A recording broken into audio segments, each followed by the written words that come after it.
However, I have good news for Sally. I have a single father who lives in the desert who has 10 cats. Dare I say my father is a pussy magnet. And so I want to set them up. My father just turned 69, by the way, and he very much enjoys that age. And I want them to have a blended family, and it'll be a heavy petting zoo, which pains me to say because I'm talking about my father. And I'm also a cougar. I've moved into cougar territory. I'll be 44 in 2 weeks, I think. God. But I prefer or identify as a puma, as in any time somebody who asks me out that is born after the Clinton era, I poo my pants a little bit, literally.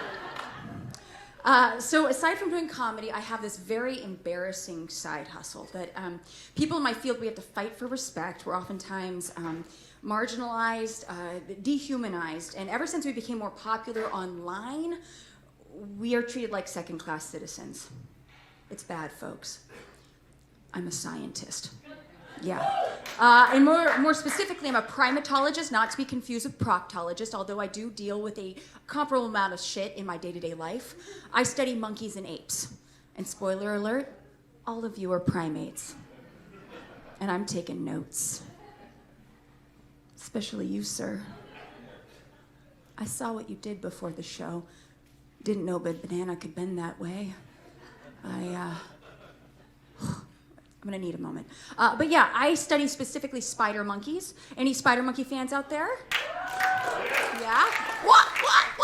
That's the sound they make. If you do that well enough, they'll call back, but they're terrible texters. They've actually evolved to not have thumbs. True story. But they're not called spider monkeys because they were bit by a radioactive spider. It's because they look like a basketball had an orgy with a bunch of pool noodles. Just limbs all akimbo, tails and whatnot. And it's not just appendages. The females have something that is called a hypertrophied clitoris. Yeah, or a pseudopenis. Or if you're Phil Collins, it's the pseudopenis. Yeah, it's this long, dangly, fleshy, ladylike finger that drapes below their undercarriage. And let's just put it this way, the males don't have to ask for directions. They have a very high cliteracy rate, okay? And I like to think evolution put it there because I can tell them males and females apart when I, doing my research, but I'm pretty sure it's because they like to just sort of drag it along tree branches, distributing their pheromones, right? Anybody who has a male dog knows what I'm talking about because dick dragging is a thing, right? You know what I mean? There isn't a pillow, a couch, or your hopes and dreams that your dog hasn't dragged its dick across. And the males are not to be outdone. The male spider monkeys actually lack a baculum. I hope you guys are all taking notes because there will be a pop quiz later. A baculum is a penis bone. Yes, they have boners with bones, most non-human primates. But spider monkeys, two primates, do not have a baculum or bacula. Not to be confused with Scott, don't make that quantum leap. That's the plural term. But spider monkeys don't have a baculum, nor do Homo sapien males, although I can't speak for all of you.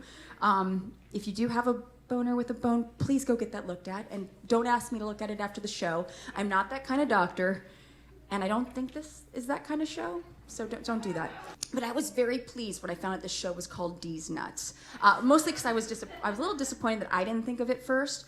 But I actually created a series of videos called Play With Your Balls.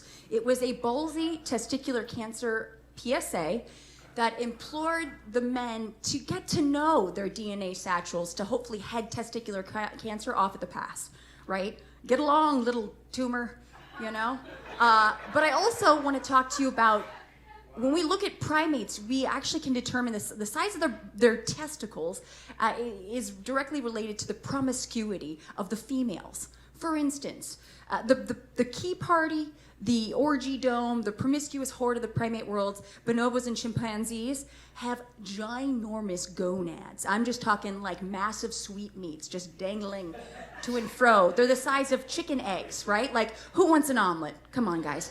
And on the other end, gorillas, there's not a lot of promiscuity, so they've got these little diminutive DNA satchels. And by the way, King Kong is no King Dong. Their phallic warrior sword is about 1.5 inches.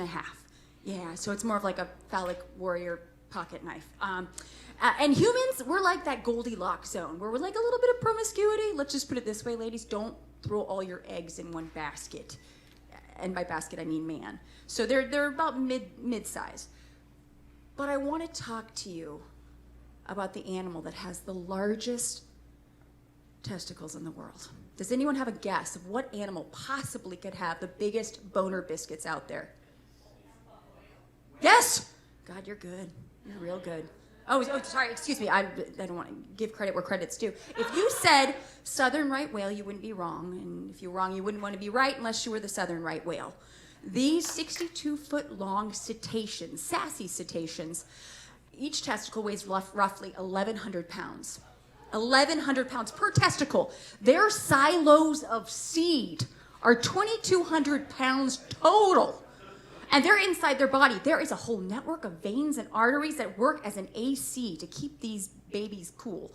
And if that's not enough to get your blood boiling, they have an 8 to 12 foot long prehensile baloney pony. That means this cetacean salami could slap you in the face. Folks, that is a whole new meaning to cold cocking. Thank you so much. I'm Natalia Reagan. Give it up for Sally.